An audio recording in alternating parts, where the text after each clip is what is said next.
চিকিৎসা বিজ্ঞানে রক্তের কোনো বিকল্প নেই। দুর্ঘটনা, বড় অস্ত্রোপচার, প্রসূতির রক্তক্ষরণ, ক্যান্সার চিকিৎসা ও থ্যালাসেমিয়ার মতো জটিল রোগের প্রতিদিন প্রয়োজন হয় নিরাপদ রক্তের। এই প্রয়োজনীয়তা সম্পর্কে জনসচেতনতা বাড়াতে এবং স্বেচ্ছায় রক্তদাতাদের সম্মান জানাতে বিশ্বব্যাপী পালিত হচ্ছে বিশ্ব রক্তদাতা দিবস। দিবসটি উপলক্ষে রাজধানীর বাংলাদেশ মেডিকেল বিশ্ববিদ্যালয়ে অনুষ্ঠিত হয় এক বর্ণাঢ্য র্যালি।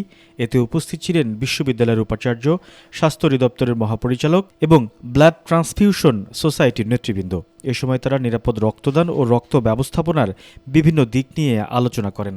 বক্তারা বলেন, নিরাপদ রক্ত নিশ্চিত করতে সরকার ও সংশ্লিষ্ট প্রতিষ্ঠানগুলো নিরলসভাবে কাজ করে যাচ্ছে।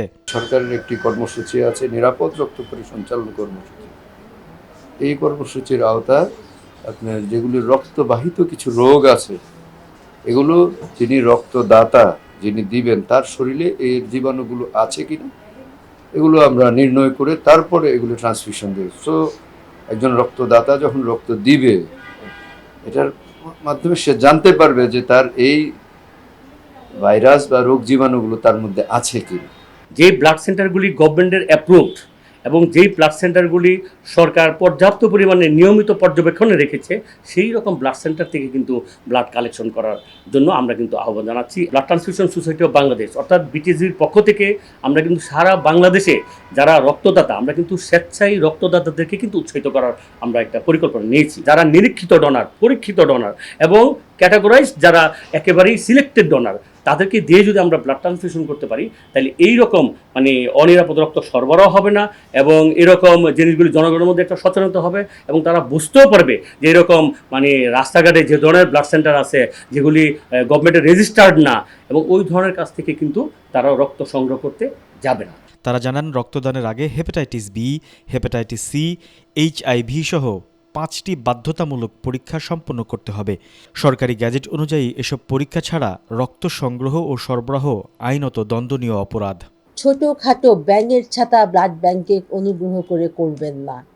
যেখানে বিশেষজ্ঞ আছে, যেখানে ব্লাড ব্যাংক ফ্রিজ আছে, যেখানে ব্লাড ব্যাংক আছে এবং যেখানে সঠিকভাবে কাজ হয়, বাংলাদেশ সরকারের গেজেট অনুযায়ী আমরা রক্তের 5টা টেস্ট, স্ক্রিনিং টেস্ট বলে, আমরা এটা করতে বাধ্য।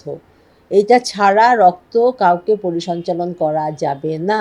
রক্ত পরিসঞ্চালন ইজ এ ট্রান্সপ্লান্টেশন। যেমনভাবে লিভার ট্রান্সপ্লান্ট করা হচ্ছে, কিডনি ট্রান্সপ্লান্ট করা হচ্ছে, ঠিক সে একইভাবে আমরা একটা শরীরের থেকে রক্ত নিয়ে আরেকটা শরীরে রক্ত প্রতিস্থাপন করছি। বর্তমানে দেশে রক্তের চাহিদার প্রায় 30% পূরণ হয় স্বেচ্ছায় রক্তদাতাদের মাধ্যমে। তবে বিশ্ব স্বাস্থ্য সংস্থার লক্ষ্য অনুযায়ী বাংলাদেশকে শতভাগ স্বেচ্ছায় রক্তদানের পর্যায়ে পৌঁছতে হবে বলে জানান তারা। রক্তদাতাদের সুনির্দিষ্ট ডেটাবেস, সেটা সংরক্ষণ করা এবং সেটা প্রয়োজন অনুযায়ী কাজে লাগানো।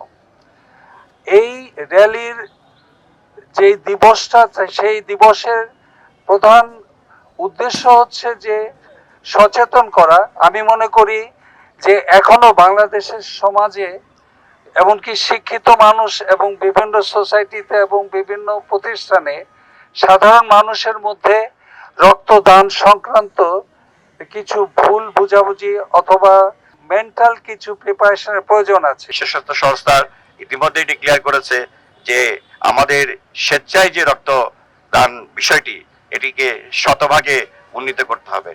কারণ এর সঙ্গে কিন্তু আসলে নিরাপদ রক্ত পরিসঞ্চালনের বিষয়টি অত্যন্ত ওতপ্রোতভাবে জড়িত।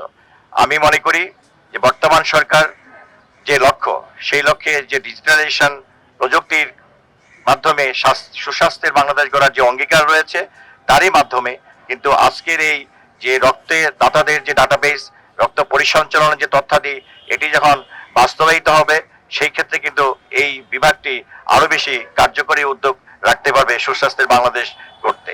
রক্ত শুধু একজন মানুষের জীবনই বাঁচায় না, এটি মানবতার এক অনন্য দৃষ্টান্তও স্থাপন করে। নিরাপদ রক্তের প্রাপ্যতা নিশ্চিত করতে স্বেচ্ছায় রক্তদানের সংস্কৃতি আরও বিস্তৃতি করার আহ্বান জানিয়েছেন সংশ্লিষ্টরা। শাহরিয়ার রাজ, মেডিকেল পোস্ট, ঢাকা।